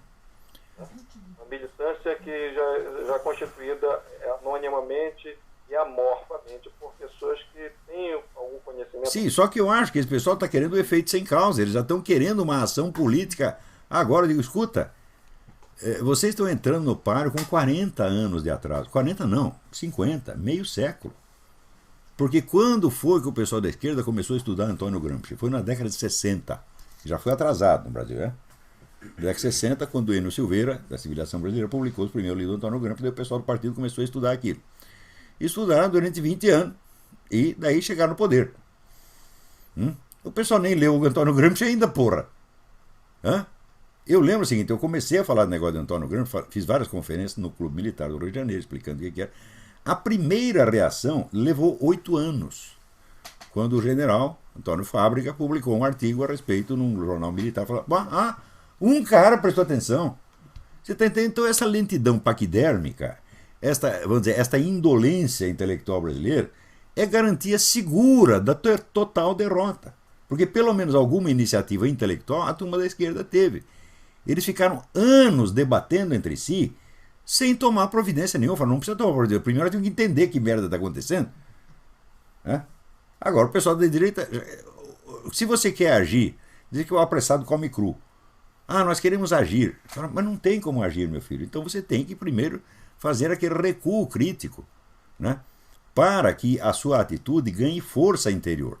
Senão é mais uma iniciativa superficial, bocó, puramente emocional, epidérmica, como a desse seu Marcos Feliciano. Tá? Então, se não existe, vamos dizer, uma intelectualidade séria, né, então nada é possível fazer. Então, eu falo intelectualidade séria, a intelectualidade da esquerda também acabou, isso é importante. Eles tinham uma intelectualidade ativa nos anos 60, 70, e tudo o que eles ganharam depois foi graças a esse pessoal. Depois disso, o nível deles foi caindo. Se você ler, por exemplo, lê os debates que tem na revista Civilização Brasileira. Foi uma revista feita pelo Partido Comunista para examinar a situação depois do golpe militar. Só examinar, eles não iam fazer plano nenhum, eles só queriam entender o que estava acontecendo. A revista foi fundada para isto.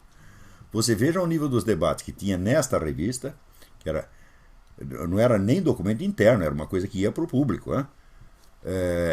E o que esse pessoal está falando hoje. Quer dizer, o pessoal da esquerda também não está entendendo mais nada, mas eles já têm planos e têm o efeito residual de ações empreendidas 50 anos atrás que os beneficia. E o outro lado não tem nada, absolutamente nada.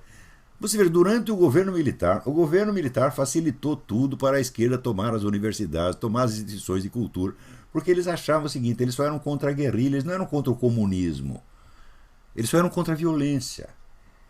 Então, deixaram a putada comunista tomar conta de toda a universidade, financiaram os caras. O Enio Silveira me contou, poucos meses antes dele morrer. Ele disse, olha, a minha editora sobreviveu graças ao general Golbery.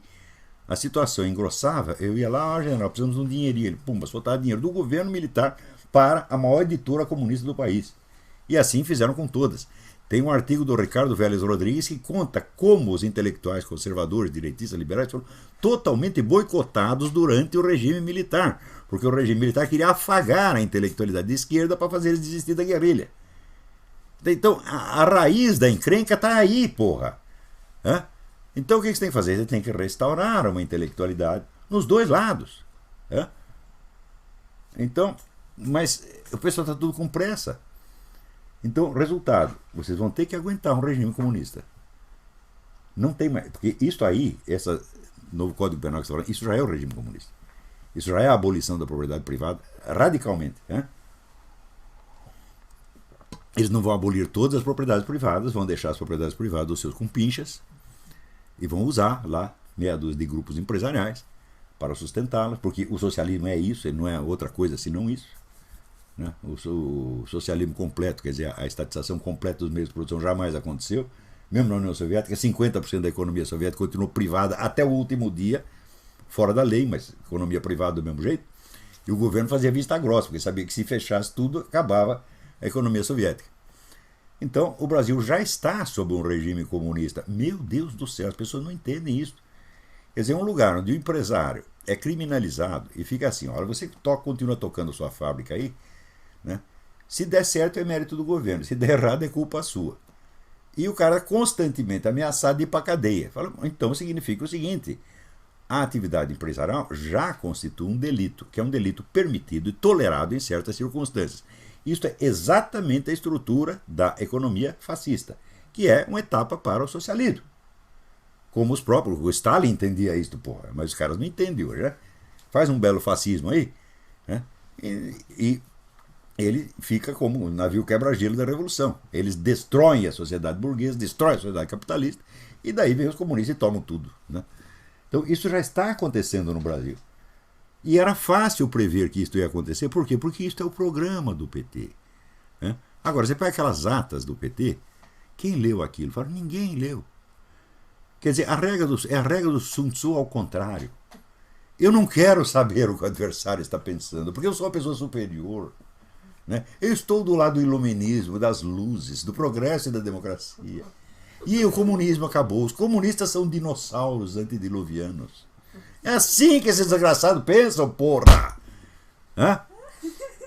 Né? Então, um cara lá no Rio Grande do Sul, fora da Liberdade, falou: não, você está vendo comunista embaixo da cama. Eu falei: embaixo da cama, uma conversa. Ele está em cima da cama, foi lá, já comeu seu cu, você acordou com uma vaga do oranal e não sabe o que aconteceu, porra! Hã? Esses caras são muito burros. Quer dizer, veja, o horror brasileiro ao conhecimento é a fonte de todas as nossas desgraças. Hã? O comunismo prospera. Onde? As pessoas são assim, porra. Hã? É este o problema. Então, muito obrigado pela sua participação. Agora eu quero aqui dar um alerta que me chegou daqui da PM do Rio de Janeiro. Coronel Paulo Ricardo Paul, da PM do Rio de Janeiro, que está sendo aí perseguido pelo Sérgio Cabral e outras autoridades, né, que não querem permitir que surjam lideranças dentro da corporação. Então, ele diz o seguinte, que há um processo contra esse coronel, ele é acusado de incitar a greve de janeiro e fevereiro desse ano, greve que ele foi contra, né, e de fazer críticas através de um blog, né, à segurança pública do Rio de Janeiro. Bom, acontece o seguinte: o coronel e seus amigos foram presos no presídio de Bangu 1, junto com criminosos de alta periculosidade. Isso nunca poderia ter acontecido. E pior, foram presos não por uma ordem judicial, mas por uma ordem do executivo. Né? E ficaram lá incomunicáveis por 3 dias sem poder ver nem advogado. Então, como é? Né? O que está acontecendo aí no Rio de Janeiro? O advogado dele diz o seguinte: olha, o coronel é o primeiro preso político após a abertura política. Eu não sei. Eu acho que o Yves Zublé foi um prisioneiro político e eu acho que ele foi executado.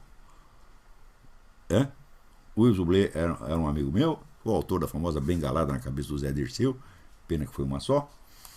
Né? E daí ele foi para a Bélgica, porque ele tinha dupla nacionalidade e estava lá na Bélgica, né? Sem problema nenhum. Daí ele resolveu casar, e para casar ele precisava de um documento no Brasil. Baixou no Brasil, desapareceu, foi para o hospital e foi encontrado morto. Ninguém sabe de que porra que ele morreu. Né? Pode ter sido uma bengalada. Então, é o tal negócio. O pessoal os políticos estão se mexendo para expulsar o coronel Paul, para mantê-lo na cadeia, caçar a patente oficial. Quer dizer, que merda que está acontecendo aí no Rio? Né? Esse Sérgio Cabral, a gente já sabe, Sérgio Cabral é aquele que, junto com o Lula, enfrentou bravamente o menino que estava reclamando da piscina, né? Foi lá inaugurar um negócio e tal. Daí o menino: ô, seu presidente, a piscina não funciona e tal. Deram-lhe um esporro na cabeça do moleque.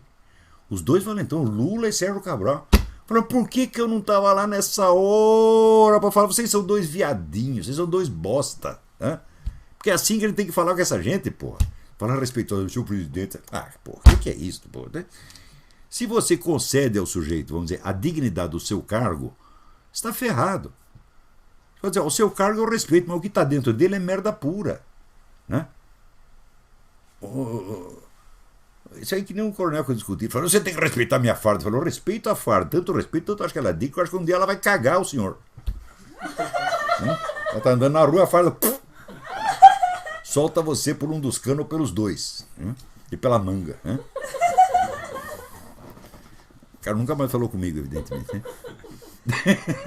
Então, respeitar o cargo é uma coisa. Agora, você afetar respeito por pessoa que não merece respeito nenhum.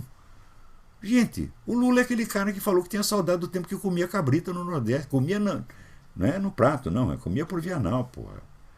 É o cara que se gabou de ter enrabado o outro na prisão, tentado enrabar o outro na prisão. Que respeito merece esse cara, meu Deus do céu? Vocês perderam todo o senso, é? Então, agora,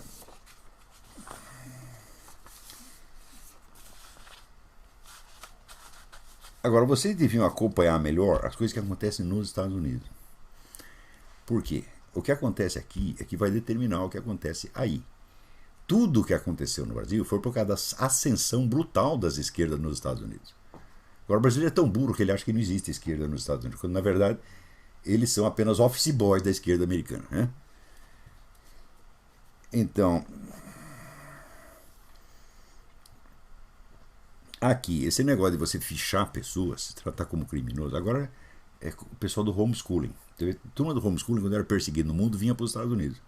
Agora aqui não, já começaram a fichar os homeschoolers. Né?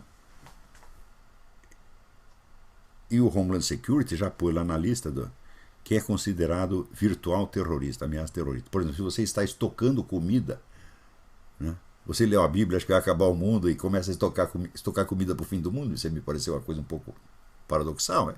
Para acabar o mundo, como é que nós vamos comer? Né?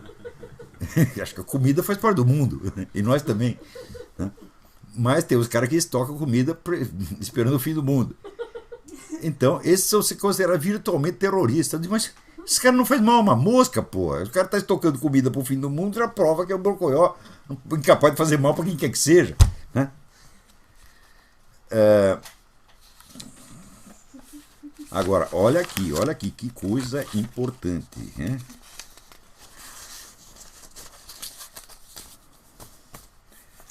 O presidente do Afeganistão está acusando os Estados Unidos de ter cumplicidade com o Talibã. Então, é no Egito, é na Síria, é na Líbia, é no Afeganistão. Eles estão fortalecendo o pessoal radical islâmico, dando dinheiro, Para o governo do Mússia, eles deram 250 milhões de dólares semana passada, porra. E disse, mas nós não temos dinheiro para fazer isso, para fazer aquilo. Mas tem dinheiro para dar para terrorista. Né? E ao mesmo tempo, então, o Obama fez da Homeland Security, né, o quartel-general dele, porque o pessoal da polícia não está afim de colaborar. Então ele escolheu lá um departamento, tem os amigos dele, e mandou os caras comprarem bilhões e bilhões de armas, de balas hollow point. Pelos cálculos, isto dá para 100 anos de treinamento ou para uma guerra de 20 anos. Homeland Security só opera em território nacional. Então, a guerra contra quem? É contra a população, evidentemente.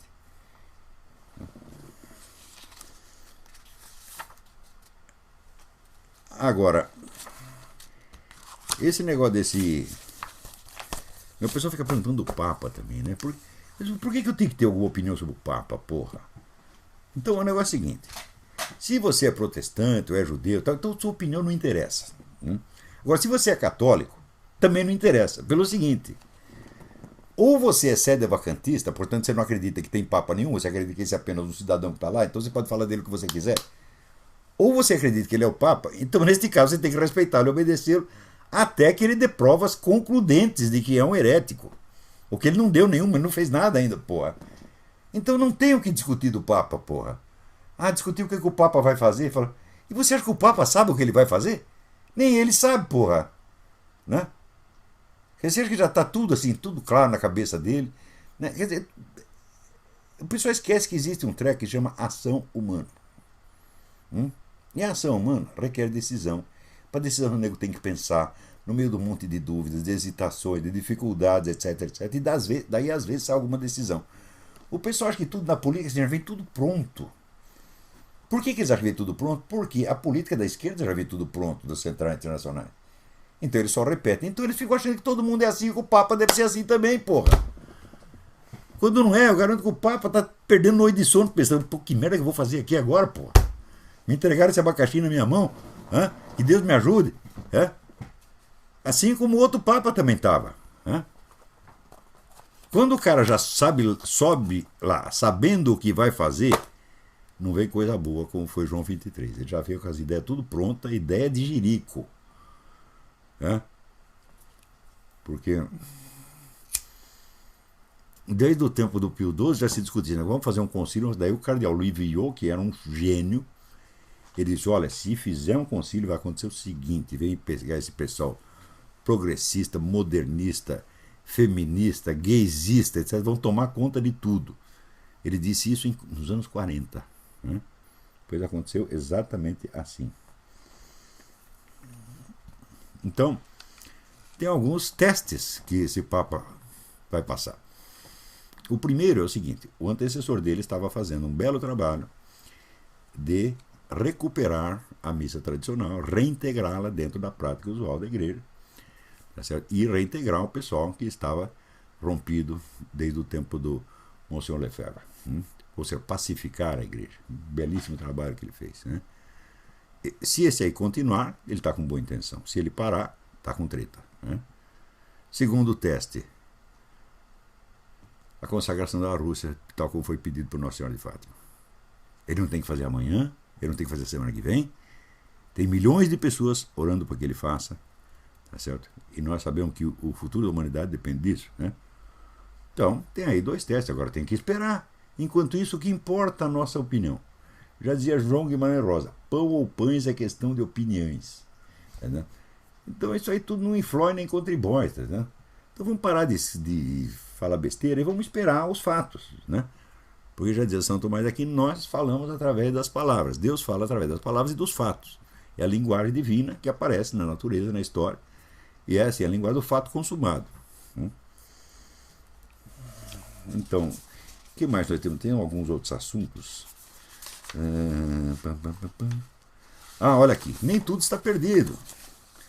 Ali no Alabama, onde né, a Corte Suprema é presidida pelo juiz Roy Moore, aquele que teve um tremendo problema, porque ele tinha lá uma pedra com os 10 mandamentos e mandaram ele tirar, ele falou, não tiro. Daí foi tirado ele e a pedra. Daí ele começou a brigar, blá, blá, blá, voltou a pedra, agora voltou ele. Agora ele é o presidente da Suprema Corte de novo. Né? Então, o estado do Alabama é altamente promissor nesse aspecto. E o Senado do Alabama aprovou, por maioria absoluta, 90 e tantos por cento dos votos, uma lei que permite, então, colocar as pedras com os 10 mandamentos em qualquer lugar, qualquer repartição pública que queira. Então, essa é a vitória total e definitiva do juiz Roy Moore. Então, pelo menos no Alabama ainda tem pessoa com algum QI na cabeça.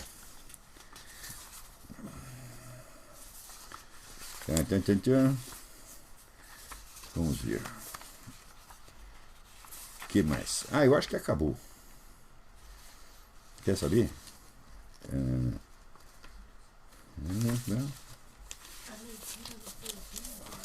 Olha aqui, o Departamento de Justiça dos Estados Unidos está argumentando na Suprema Corte que as crianças não precisam de mães e não têm direito de ter mães.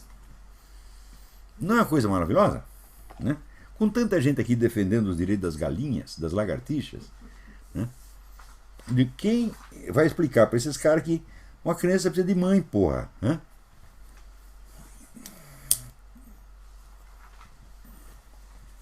O negócio tá ruim, viu? Agora, fica aí pela 1000ª vez. Você que quer enfrentar coisa gaysista, abortista, feminista, louquista, etc, etc, nunca discuta a matéria da proposta. Nunca discuta do ponto de vista moral. Nunca. Pegue o ardil estratégico, tático atrás e o denuncie como crime. Por isso é fraude legislativa. Quer dizer, o sujeito está colocando uma proposta de modo a impedir a sua discussão. Então isso é fraude, evidentemente, porque a sua proposta legislativa tem que ser discutida abertamente, mas conforme o jeito que você a formula, ela não pode ser discutida. Né? Por quê? Ela já criminaliza quem levantar a discussão. Então o que você faz? Mete um processo no filho da puta. Está com fraude legislativa para cima de mim, isso é falta de decoro parlamentar. E pronto, ele não discute a proposta, agora vai ficar, mas isso é imoralidade, não sei o quê, porque está na Bíblia. É isso que eles querem que você faça. Né? E daí fica a prova. Né? Por exemplo, falar contra nós é crime de homofobia. Daí você vai falar, não é. Pronto, está aí, você já cometeu crime de homofobia, está nos contestando. Então, vamos dizer, é a proposta que automaticamente criminaliza a sua própria discussão. Então você faça uma análise lógica, psicológica, semântica do documento e meta um processo no filho da puta por fraude legislativa. O que custa? Com um pouco de cabeça você faz isso. Agora, ficar discutindo, né, a moralidade da coisa, perda de tempo. Pô. Mesmo porque você acha que esse pessoal está mesmo interessado em ajudar algum gay no mundo? Porra! É? Aí no mundo islâmico eles matam gay adoidado, o pessoal não fala nada. Por que pode matar os gays lá? Em Cuba, agora diz que o Fidel Castro tem um acesso de arrependimento. Agora na cama que tá, né, já está totalmente senil. Disse, de fato, nós perseguimos os gays. O cara levou 50 anos para perceber. Lá um gay pegava AIDS, o que eles fazem? Isola o cara num lugar que só tem aidético pro cara morrer lá dentro. É assim, né? Então o traveco na rua, prende o traveco, joga na cadeia, nunca mais some com o traveco, porra. Né? E note bem, o pessoal do movimento gaysista do Brasil só falou um pouquinho disso, sabe por quê? Porque eu insisti, eu cobrei. Então toda hora fala, seu Luiz Motti, como é? Em Cuba pode, é? Daí chegou uma hora, Cuba tá... Eles são hipócritas. Tudo isso é uma questão de poder e de dinheiro, porra. Se vai beneficiar os gays ou vai desgraçá-los, tanto faz. Para o comando revolucionário, se você estudar a história do movimento revolucionário, você vai ver que eles mudam, né? A ideia, eu sou a favor disso ou contra aquilo. Depois ele troca. Porque é um movimento dialético. Um dia convém você puxar o saco dos gays, no outro dia convém matá-los todos. E eles fazem isso mesmo, meu Deus do céu. Então você entrar na discussão, no mérito da discussão, sempre será feito de trouxa, sempre. Não se discute esse tipo de coisa, denuncia-se o ardil psicológico, denuncia-se, vamos dizer, a malícia psicológica que visa a bloquear a discussão e destruir a democracia por dentro, usar os processos democráticos para bloquear o funcionamento da democracia. É isso que você tem que denunciar. E a proposta em si? Eu não sei. Não sei da proposta em si, sei que do jeito que você botou aí, isso é sacanagem. E nós vamos fazer o possível para caçar o seu mandato. Agora, outro dia aí, o seu João Willis, ele disse que como os católicos, cristãos, são todos preconceituosos, racistas, filha da puta, etc, etc, e que ele vai fazer o possível para acabar com o cristianismo. E ora, Voltaire, que era um pouco mais inteligente do que o Dr. João Willis, disse que bastava 10 pessoas para acabar com o cristianismo. Ele tem muito mais. Eu sei que Voltaire já morreu, né? E o cristianismo continua aí crescendo pra caramba, né? Daí veio Nietzsche, né? Disse que Deus morreu. Se Deus morreu, eu não sei, não recebi notificação, mas Nietzsche morreu, louco, sifilítico, né? Numa pindaíba desgraçada, né? Então, seu João Willis, por favor, né? Arrume um objetivo mais modesto, né? Então, por exemplo, por que não proteger os gays contra esses garotos de programa que eles contratam e que os comem e depois os matam? Façam uma campanha de esclarecimento. Assim, tipo, não saia pegando qualquer um na rua. Tome cuidado. Esses caras se fazem de amigo, mas eles vão, né, comer você e depois vão matar. Por quê? Porque o sujeito comeu, fulano, chega lá um sujeito gay, assim, com a aparência o sex appeal do Lula. Paga lá o rapaz come ele. Depois vê, eu comi isso, vou matar o filho da puta. Pronto. É isso que acontece. Não, mas é exatamente isso que acontece. E às vezes mata para roubar. Não são pessoas confiáveis. Então por que você não faz? Você é amigo dos gays? Eu sou amigo dos gays, eu quero só o seu bem. Eu sei que você não vai deixar de ser gay amanhã ou depois. Eu não sou besta de ficar aqui, né? Chegar para um cara, chego lá para um traveco e digo, seja homem, meu filho. Não vai pegar, tá vendo? Então, né, chego lá para Roberta Close, seja homem, meu filho. Porra. Então, eu tenho consciência das minhas limitações. Né? Então, né, você pode explicar, não, você está... Depois, se você, do ponto de vista religioso, você pode até explicar, você está levando uma vida de pecado, eu sei que não é fácil parar com isso, que talvez você nunca não consiga jamais parar. E nós vamos ter que aguentar você assim mesmo, tá certo? Mas não é por isso que eu quero que você morra, que o garoto de programa te coma e depois te mate. Então, vamos proteger os caras, Olha aqui, eu já tô por briga de rua para defender um traveco que os caras estavam batendo. E você, João Willis? Quantas vezes você fez isso? Quantas vezes você pensou em proteger esses caras que estão sendo assassinados por garotos de programa, que é mais da metade dos casos? Então faça algo, você preza a sua comunidade, faça algo por ela, em vez de ficar falando mal dos outros e lançando preconceito contra cristão. O que você falou dos cristãos, eles são todos racistas, homofóbicos, assassinos, etc, etc. Isso é obviamente um discurso de ódio, né? E merece evidentemente um processo. Não se faz um discurso assim contra a comunidade alguma. Eu às vezes faço discurso não como uma comunidade, eu faço às vezes contra os líderes. Então, acusando pessoas da sua responsabilidade pessoal.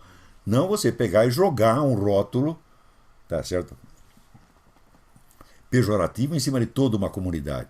Ah, os gays são tudo isso, os judeus são tudo isso, os cristãos são tudo isso. Isso é obviamente racismo, meu Deus do céu. É? E isso é indução ao genocídio. Pior ainda, você sabe que os cristãos estão sendo assassinados no mundo à base de 120 mil por ano. Então qualquer discurso violento deste tipo é indução ao genocídio, sim. Então você para com isso. Pô. Cuida dos seus interesses, cuida da sua comunidade e não vem se meter com a nossa, tá bom? Então, peraí. Ah, esqueci um negócio. Pô, peraí, não acabou o programa não. Peraí, cadê? Eu só dei notícia ruim, agora tem uma boa aqui. Onde foi parar isso, porra? Bom, não estou achando o papel, mas eu tenho na minha memória. É o seguinte, o juiz Márcio Bragalha, lá de Joaçaba, Santa Catarina, que fez aquele maravilhoso experimento inspirado nas minhas aulas sobre educação liberal, de dar livros clássicos para os presidiários lerem. Ah, tá aqui. Aqui. Márcio Humberto Bragalha, no projeto Reeducação do Imaginário. Então, e dá lá os livros clássicos para os presidiários lerem, e aqueles que demonstrarem, vamos dizer, um aproveitamento nessa leitura, terão uma redução da pena. Agora veio aqui um relatório dos primeiros resultados. Os resultados são maravilhosos, superaram as expectativas. De que tem o presidente não somente leu o livro, explicou tudo direitinho, compreendeu profundamente, meditou profundamente, mas até fez a revisão ortográfica do livro, porra! Você pega a edição e vê lá, isso aqui tá cheio de erro de revisão, tem palavra trocada, tá uma bosta. E ele pega o lápis e vai lá, corrige até o fim. Uma dedicação que o próprio editor não teve, porra. Então, Márcio Braga, parabéns, né? Que Deus te fortaleça nesse projeto, que muitas pessoas sejam beneficiadas, que muitos presidiários descubram o que tem de melhor neles, tá certo? E se levantem e se reintegrem na sociedade e tenham um belo futuro, tá? Que curso? Eita, mesmo. Tem que promover meu próprio curso. De 6 a 11 de maio estarei dando o curso Introdução à Filosofia de Louis Lavelle, aqui em Colonial Heights, Virgínia. Inscrições pela página www.olavodecarvalho.org.